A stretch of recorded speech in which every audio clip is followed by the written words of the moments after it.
Do you believe that even in the wildest corners of nature, miracles can still happen? Because tonight I'm about to share something that might just change the way you see the animal world and the silent bonds that can exist between a human and a creature many fear, the bear. Now imagine this. It's late March in the heart of Alaska. Not the picturesque postcards with snowy trees and warm cabins. I mean the real Alaska, the unforgiving version. A place where temperatures drop below 30 degrees Celsius and the wind howls like ancient spirits.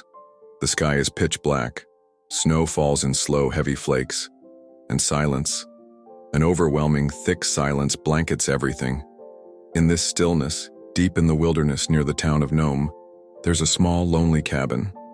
Inside it lives Nathan Miller, a man who once photographed wild animals for glossy magazines, but now seeks peace far from city lights. After serving in the military and spending years documenting wildlife, Nathan chose solitude, quiet, and the raw, brutal beauty of untouched nature. For over a year, he's lived in this remote cabin. No neighbors, no paved roads, just him, the trees, and the occasional howl of a distant wolf. He knows these sounds. He understands their rhythm. Nature, after all, has its own language. But on one particular night, that language changed. It was around 11:17 p.m. Nathan had just finished writing in his journal and was settling down by the fireplace, wrapped in thick layers, a mug of instant coffee cooling beside him. Then, ding-dong. A sound so completely out of place it made him freeze. A doorbell? He stared at the wooden front door. No movement. Just the howling wind beyond the frosted window. He stood up cautiously, checked the camera screen linked to a motion sensor by the entrance. Nothing. Just snow swirling in the dim light. Assuming it was a malfunction, he ignored it and returned to his chair. But the sound haunted him. The next night, it happened again. Same time. Same ding-dong. Sharp, deliberate. Now, Nathan was no stranger to strange occurrences in the wild. He'd seen a moose stick its head through a car window once. He'd watched wolves trail his snowmobile for miles. But a ringing doorbell in the middle of nowhere? This was different. He stepped outside, flashlight in hand. The wind bit at his face. Tracks, large ones, pressed into the snow. He crouched down, heart racing. Bear tracks. Recent. Still, no animal in sight. Just deep prints leading up to the door, and then turning away. His instincts were on alert. On the third night, the same thing occurred. That's when he decided to install an outdoor wildlife camera. High resolution, motion triggered. Whatever this was, he needed to see it with his own eyes. And so, Nathan waited. Each night, same hour, same sound. But what the camera revealed wasn't just unusual, it was impossible. A bear, not breaking in, not attacking, but standing on its hind legs and pressing the doorbell, not once, not twice, night after night. This was no coincidence. This was behavior, intentional, deliberate. Nathan watched the footage over and over, frozen in disbelief. A massive grizzly, weary-looking, slow-moving, stepping forward with surprising precision, pressing the doorbell, waiting a few seconds, then slowly retreating into the night. No growling, no aggression, no chaos, just a silent message, a signal, a plea. He didn't know what to think. Was it injured? Hungry? Was it asking for something? The silence outside now felt heavier, filled with questions. Who was this bear? Why was it coming? And what did it want? As Nathan reviewed more footage, he began to notice something else. Just beyond the clearing, in the shadows of the snow-heavy trees, two small shapes moved. Not just a bear, a mother, and her cubs. This wasn't just a story of curiosity anymore. This was something deeper, a cry for help. And it had only just begun. The next night came, and Nathan didn't sleep. The doorbell rang again, precisely at 11:17 p.m., like a ghost trapped in a routine. Only this wasn't a ghost. It was a bear. He sat in the dim glow of the lantern, eyes locked on the small monitor fed by the outdoor camera. And there it was, massive and slow, its fur dusted in snow, breathing visibly in the cold. The bear walked straight to the cabin. It didn't hesitate. It didn't wander. It knew exactly where to go. Then it did it again, lifted a paw, pressed the doorbell. Ding dong. And as before, it waited, then turned, then disappeared. Nathan's breath caught in his throat. How? Why? This wasn't some hungry beast crashing through windows for food. This was calm, almost civilized. He rewound the footage, frame by frame. The paw hit the button with precision. There was no panic, no confusion. It had done this before, multiple times. His heart thudded. What animal behaves like this? Not even wolves, intelligent as they are, would show such repetitive intention. He wasn't ready to open the door. Not yet. He needed answers first. Nathan began cataloging everything: temperature, moon phase, time, direction the bear came from, behavior on approach, duration of stay. He even recorded the pattern of its steps. Every night, the same. Until the 5th night, when the routine changed. This time, the bear didn't leave immediately. It stayed, and it wasn't alone. From behind the edge of the camera frame, 2 small shadows appeared. Shaky, hesitant. Cubs, tiny paws barely making it through the deep snow. One of them stumbled, falling to its side. The other clung close to the mother, trembling. Nathan's stomach sank. This wasn't just strange behavior anymore. This was survival. This was desperation. The mother wasn't here for food. She was here because she had no choice. Because something was wrong. The 6th night brought confirmation. She limped. Her back leg dragged slightly with each step. At first, Nathan thought the snow was too thick. But then the camera zoomed closer. An old wound, likely frozen, infected. Her eyes looked tired, her gait slower. And yet, she returned. Again, she pressed the button. Again, she waited. And Nathan sat paralyzed behind the door, unsure if compassion would betray logic. He knew the rules. You don't interact with bears in Alaska. You don't feed them. You definitely don't open the door to them. But those rules were written for danger. This felt different. It was as if she trusted him.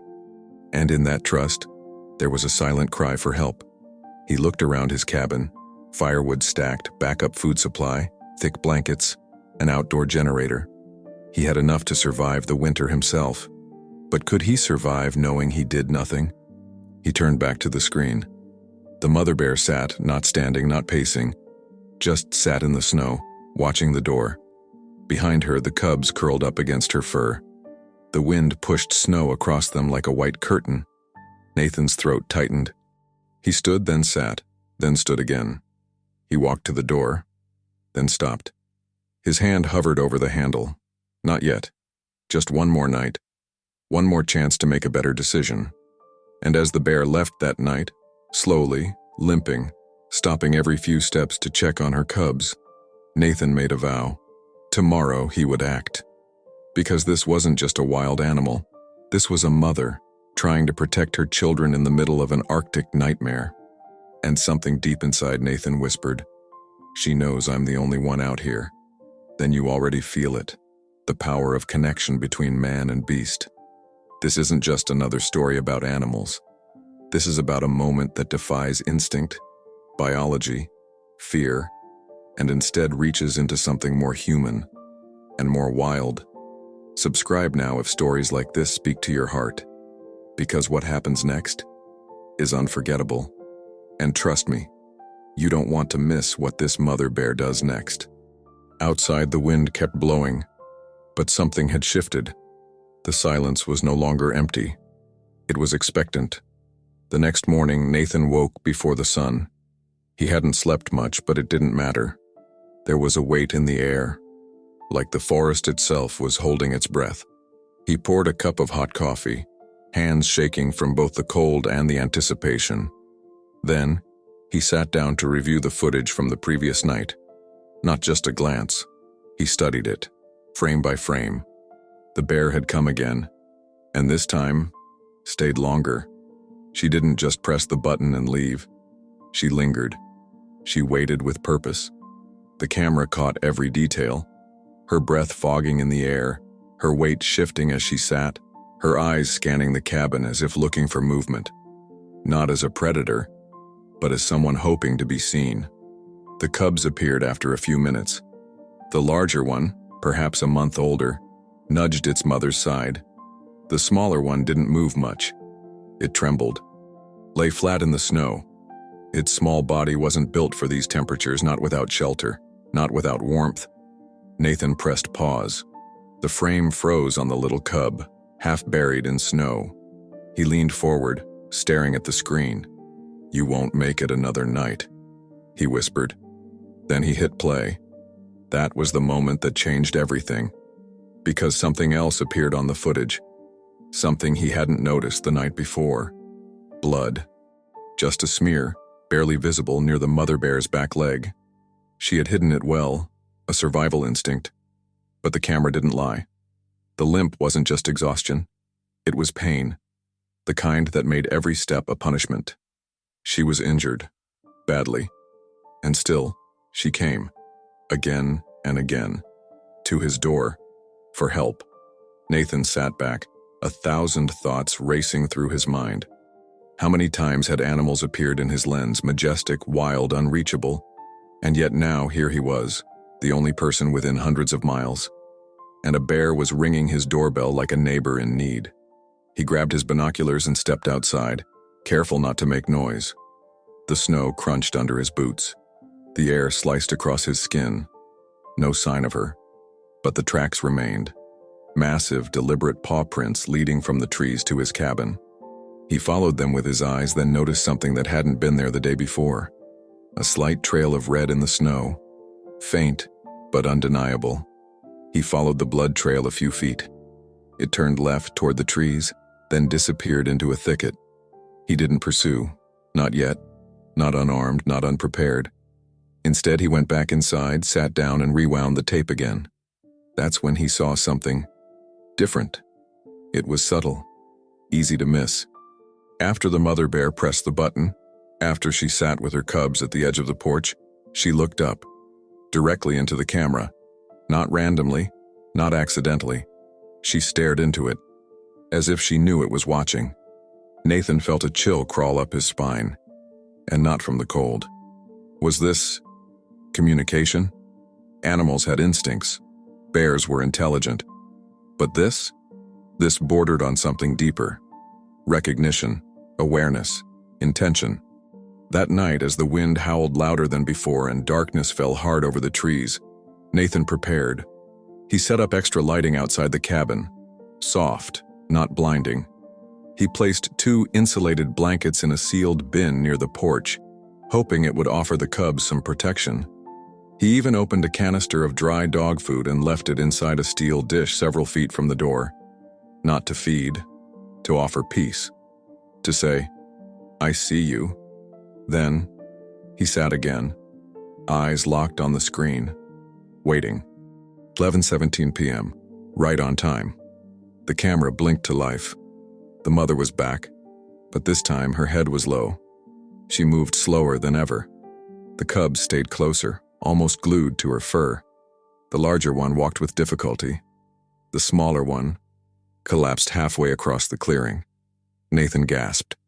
The mother paused, looking between the porch and her cub. Her instinct screamed to flee, to keep moving. But she didn't. She stayed. She waited. Nathan leaned closer.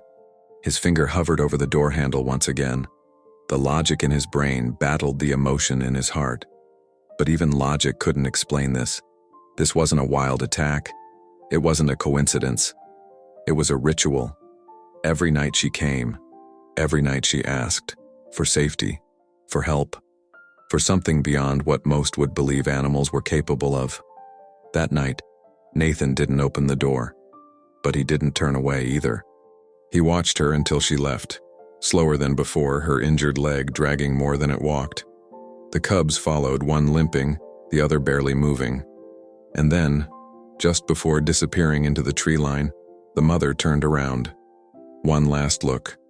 One final glance back at the cabin, at the light glowing behind the windows, at the man behind the lens. Nathan didn't know what to call it. A goodbye? A plea? Or perhaps a quiet hope that someone, someday, might care enough to do something. The mystery wasn't why the bear kept coming. The real question was now, what would he do about it? And how far was he willing to go? To answer a call that came not in words, but in silence, and snow, and sacrifice. Nathan spent the following morning staring at the snow. It was clean again. No tracks, no blood, no paw prints. Only a blanket of white that erased everything from the night before, except the weight in his chest. He hadn't slept. His eyes were raw, his hands trembled. He wasn't sure if it was from the cold or from the guilt, because last night he hadn't done anything. He'd watched a bear, limping, exhausted, bring her freezing cubs to his doorstep for the 6th time. He'd seen them collapse. He'd seen her look back, and he had stood still. This wasn't about fear anymore, or caution. It was something deeper, something older. The conflict that exists when instinct and empathy battle for dominance inside the human soul. He looked out the window again. Still nothing. But somehow the emptiness felt worse than danger, because now he missed her. She had come every night, always at the same time, always with that quiet routine, ring the bell, wait, turn away. But last night she had waited longer, walked slower. Her eyes had looked heavier. Nathan replayed the footage once more, zooming in on the smallest cub. Its body barely moved in the snow. At one point, it had leaned against its sibling just to stay upright. He reached for his mug and realized it was empty. He didn't remember drinking anything. Nathan walked to the back room of the cabin. There, on a high shelf, was a wildlife field manual, something he hadn't opened in months. He flipped through until he found the section on bear behavior. Territorial threats, denning habits, seasonal food sources, maternal responses, injuries, abandonment rates. None of it explained what he had seen, because nothing in that book mentioned a bear pressing a doorbell 7 nights in a row, or waiting patiently beside a man's home like a visitor asking for help. It didn't say anything about looks that held meaning, or silent trust. Nathan returned to the window. The wind was softer today, but the temperature was still punishing. The kind of cold that doesn't just bite, it breaks. Bones, wills, lives, and the cubs. They wouldn't last another night out there. He put on his jacket and boots, grabbed his scope and stepped into the snow. Following the path she had taken the night before, he made his way through the trees and into the thicket. Step by step, the snow came up to his knees. Each movement felt heavy, but his heart beat louder than the wind. Then, a shape, not far ahead, curled up near the base of a fallen pine. The cub, alone, motionless. Nathan's breath caught. He crouched slowly. The cub opened one eye, barely. It didn't run. It didn't move. It couldn't. He stood and backed away, moving carefully toward the cabin. The mother wasn't far, and he knew now. She'd left the cub there intentionally. She had brought it as close as she dared, left it near shelter, near help, because even injured, even freezing, she was still protecting her young. This wasn't just a bear. She was a mother, a survivor. And whether anyone believed him or not, Nathan was starting to believe something few ever dared say out loud. She was communicating, not in words, but in decisions, actions, repetition. She trusted him, and now he had a decision to make. That night, the 7th night, Nathan didn't wait inside. He brought the thermal blankets and placed them in the clearing. He prepared a hot water bottle and wrapped it in thick layers, placing it near the spot where the cub had been. He set a trail of food-safe scent markers in the snow, leading to a spot where a heat lamp gently pulsed beneath an overhead tarp. He wasn't trying to tame her. He wasn't trying to trap her. He was trying to speak the only way he could, through kindness, through action. And when 11:17 came, the sound of crunching snow made his heart leap. She was back, but slower, limiting every movement to save strength. The larger cub followed, shivering. The smaller one, the one left behind earlier, was now tucked in her arms. She had gone back for it. She hadn't given up, and neither would he. Nathan stepped forward, slowly, until he was visible in the light. He didn't say anything, just stood there, letting her see him, letting her decide. The bear paused, her head lowered, the cubs huddled beside her legs. Then she did it, one last time. She walked to the cabin, lifted her paw. Ding-dong. The sound echoed in the night. Nathan swallowed hard. He stepped toward the porch, reached the edge, but didn't open the door. Not yet. Not until she gave permission. She turned, walked to the area beneath the tarp, smelled the ground, lowered her body. And there, under soft light between snow and sky, she laid down. So did the cubs. For the first time, they rested. The sun didn't rise that morning. Not really. Just a pale gray haze that filtered through the clouds, barely illuminating the snow-covered landscape. But something had shifted. Inside the cabin, Nathan moved with quiet urgency. He wasn't second-guessing anymore. He wasn't pacing. He wasn't frozen by indecision. He was preparing. For the first time in 7 days, he knew what he needed to do. There was no rescue team to call, not this far out. The nearest ranger station was over 90 miles away and unreachable due to the storm. The radio barely picked up static. This was between him and the wild. He packed a duffel with emergency thermal wraps, veterinary-grade wound spray from an old wildlife kit, a sealed pack of high-protein meat cubes, and 3 water canisters wrapped in insulated towels. He wasn't going to treat the bear, but he was going to make sure she didn't die in the cold while waiting for someone else to care. Nathan zipped the bag, pulled on his thickest coat, and stepped out into the biting air. It was silent, except for the groan of trees in the wind. He crossed the yard carefully, boots crunching against ice. There, under the tarp he'd set up the night before, they were still lying. The cubs stirred as he approached. The older one lifted its head. The smaller one remained tucked beneath the mother's arm.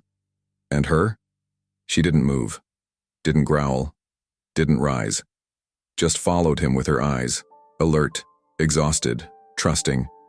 Nathan crouched slowly, making no sudden gestures. "Hey," he whispered, his voice hoarse. "I'm not here to hurt you." He slid the duffel off his back and opened it slowly, revealing the contents. She didn't react. He placed the food down first, several feet away. Then the water in a shallow pan. The cubs responded first, hesitant, careful, but they moved.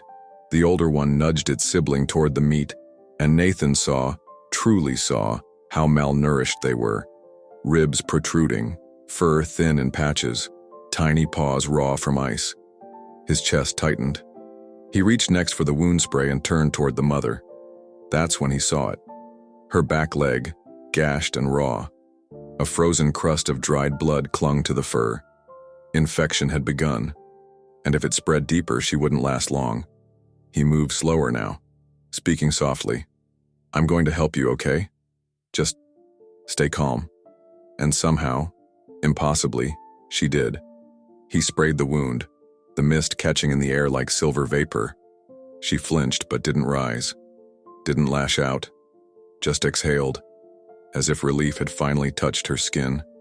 Nathan backed away after applying the solution, hands trembling from adrenaline. He didn't believe in miracles. Not really.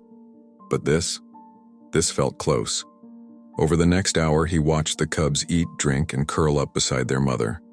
He adjusted the blankets under them, checked the heat lamp's generator, replaced the batteries on the motion camera.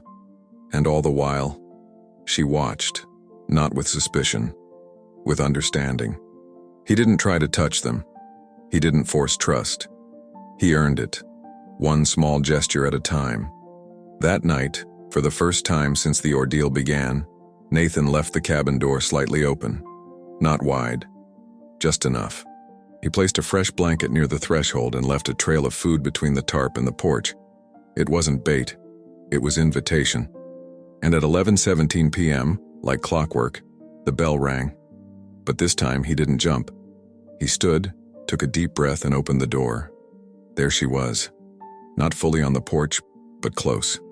The cubs hovered behind her, eyes blinking against the porch light. Nathan stepped out slowly, one hand on the railing, the other at his side. The bear didn't move.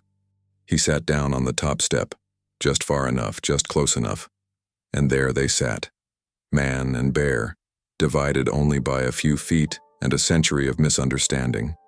No sound, no threat, just breath and snow. Then, with the same calm grace she had shown all week, the mother bear turned and settled beside the step. Her cubs curled beside her. And there, under a sky littered with stars, in a world frozen and forgotten, something unexplainable happened. She slept. She felt safe enough to close her eyes. Nathan didn't move, didn't speak. He just sat beside her, heart pounding, tears building, because he knew that day, that moment, had changed everything. It was a trust that didn't need language, no handshakes, no contracts, no guarantees, just silence, stillness, and something ancient passing between them like wind between trees. Nathan barely slept that night, not because of fear, that was gone now, but because he couldn't take his eyes off what lay just a few steps from his porch. A full-grown bear, injured and vulnerable, curled in sleep beside her cubs, breathing in sync with the hum of the wild. He stayed by the door until dawn, bundled in blankets, arms wrapped around his knees. He didn't want to miss a second. And when the morning light broke over the ridge and spilled onto the clearing, he finally saw it. The cubs, warm, alive, moving. One stretched its legs. The other climbed over its sibling to nuzzle closer to their mother's chest. Their fur, still thin and ragged, looked fuller in the golden light. And the mother? She opened her eyes and looked toward Nathan. Not startled, not aggressive, but present. She blinked once. He nodded. That was enough. He spent the day preparing a safer space near the cabin wall, away from the wind. Using old timber, he built a makeshift windbreak, covered it with tarp, layered it with dry straw from an old emergency supply. He didn't think of them as wild animals anymore. They were family now, not in blood, but in bond. That afternoon, as he brought over another thermal wrap, one of the cubs came forward. Just 2 steps, small ones, before stopping and staring up at him. Nathan froze. He didn't move, didn't breathe. The cub sniffed the air, blinked its round eyes, and then, in a moment that felt impossibly surreal, let out a soft sound. A whimper? A greeting? Then it turned and ran back to its sibling. Nathan smiled. The wall between species was thinning. That night the bear didn't ring the bell. She didn't need to. At exactly 11:17 p.m., Nathan opened the door and found her already there. Not on the snow, on the porch, right at the top step. The cubs lay beside her, calm and breathing slow.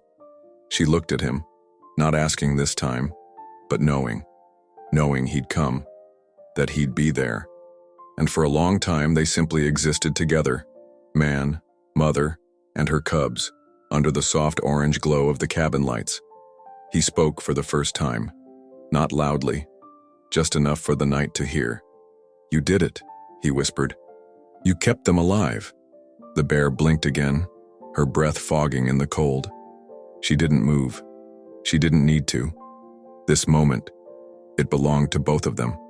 Nathan thought about everything that had led here, all the doubt, the fear, the hesitation, and how in the end it came down to one thing, a single decision to listen, not to rules, not to fear, but to the heart. Because compassion doesn't always roar. Sometimes, it just waits by the door. The next morning, Nathan placed a note in his journal. "They no longer fear me. I no longer fear them. And in that space between our species, something sacred has grown." He stepped outside with his camera, not to film them as a documentarian, but as someone preserving a memory he never wanted to forget. The mother bear sat in the makeshift shelter now. Her wound was healing, the swelling down.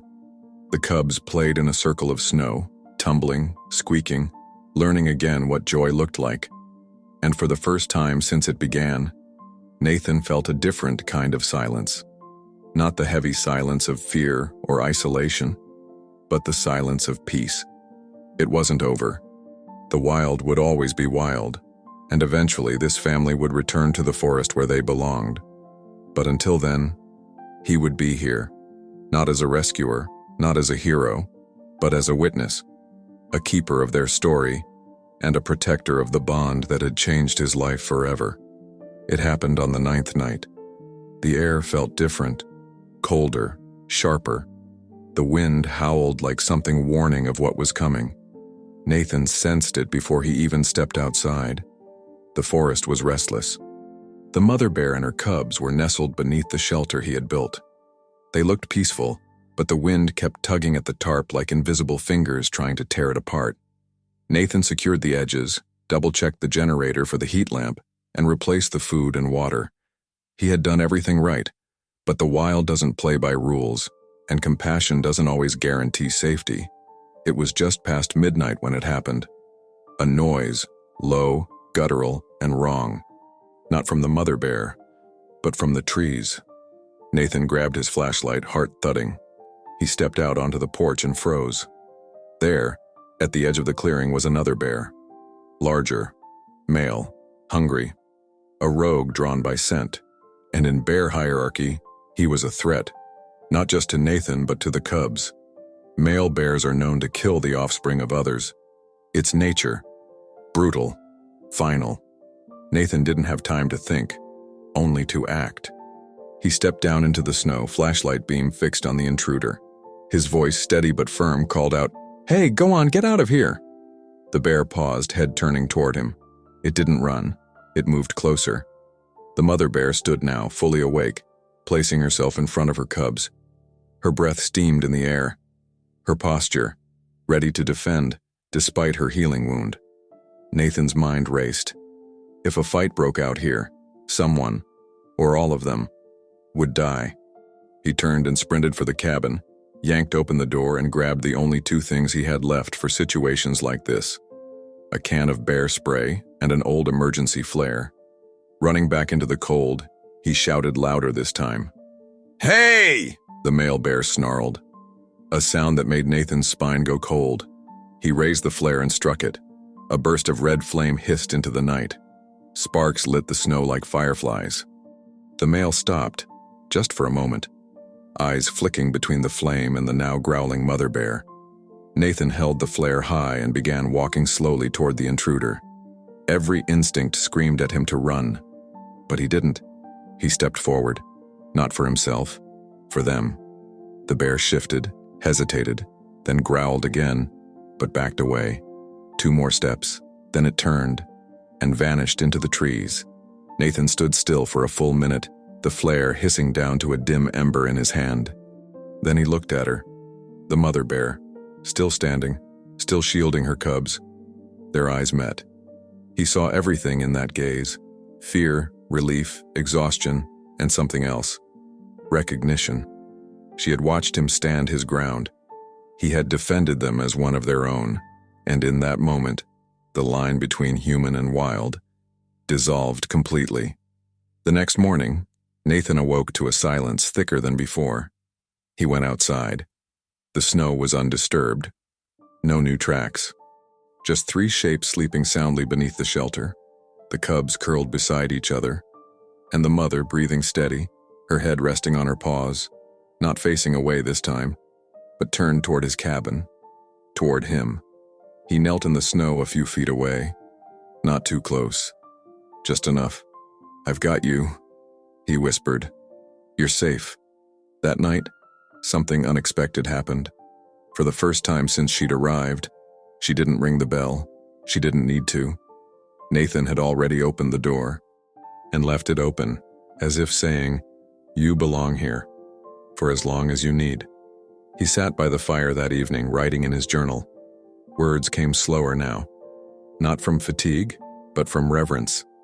"I didn't expect to be tested. I thought compassion was the hardest part, but it wasn't. The hardest part was proving I deserved her trust, and not just once, but when it mattered most." He paused, then added, "The bear never asked for my help. She just gave me the chance to offer it." He closed the book and looked toward the open door.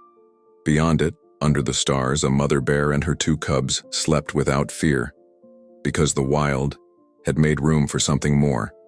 It didn't happen with a sound. No bell, no growl, no final gesture.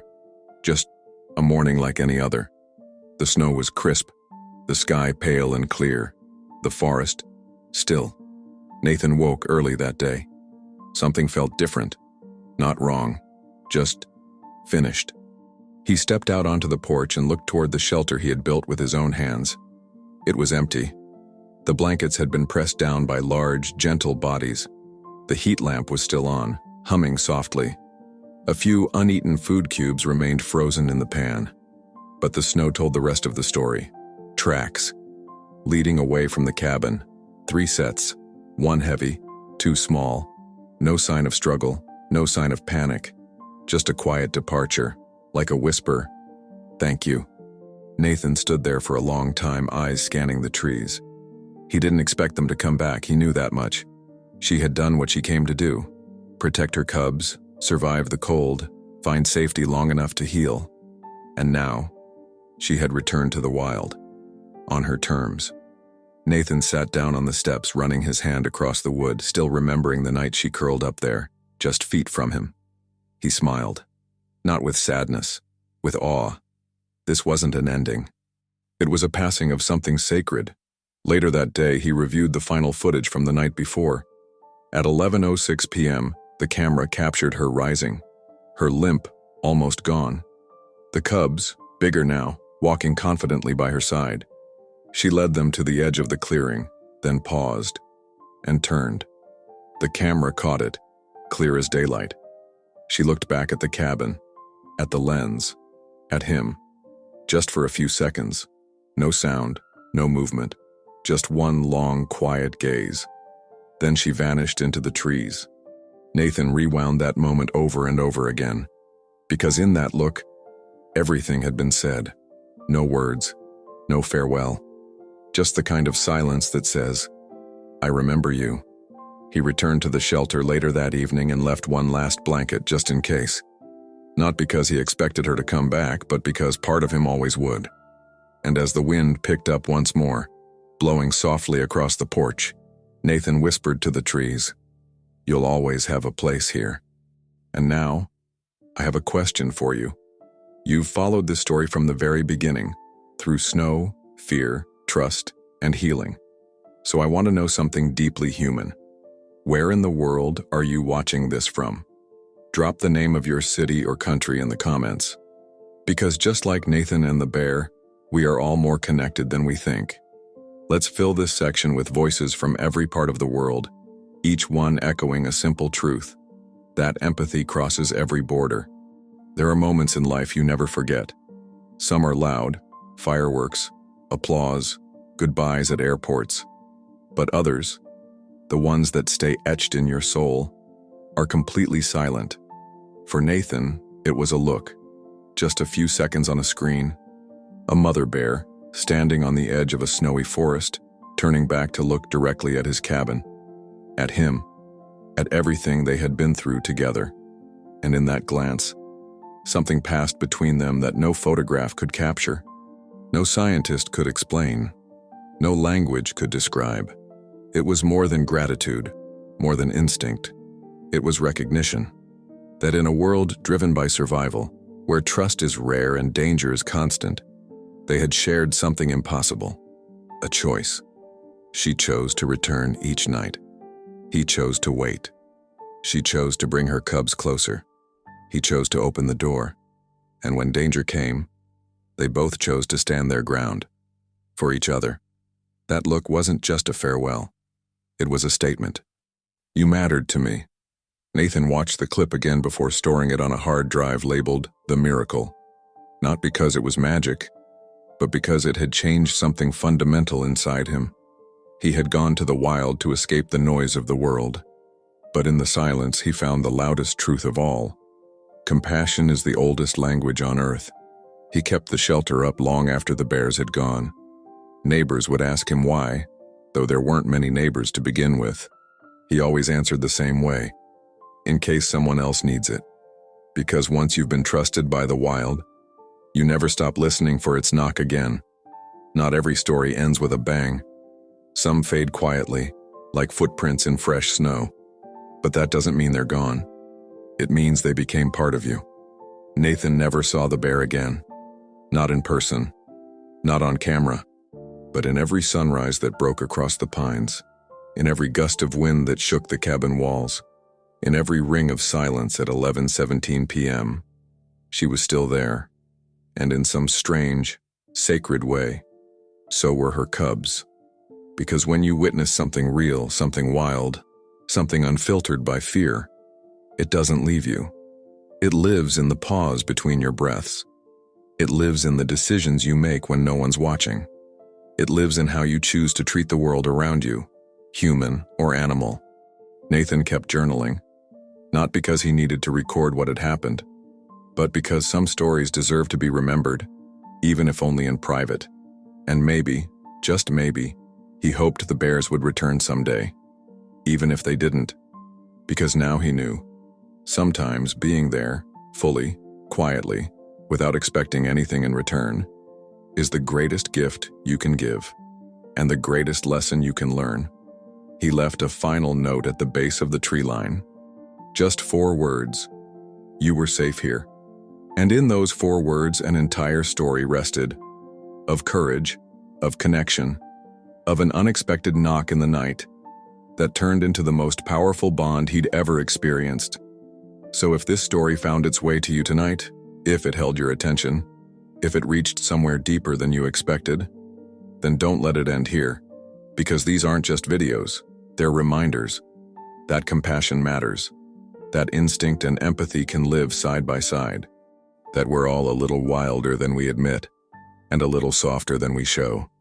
Subscribe now, not just for the next story, but because these stories are building something bigger, a space where humans and animals meet in the middle, where survival becomes solidarity, where fear gives way to understanding. And if this one touched you, the next one will stay with you too. The next video is already on your screen. Click it. Let the journey continue. Because once you see the wild this way, you'll never unsee it again. Thank you for being here. We'll be waiting. Same time, same place. And maybe, just maybe, someone else will come knocking.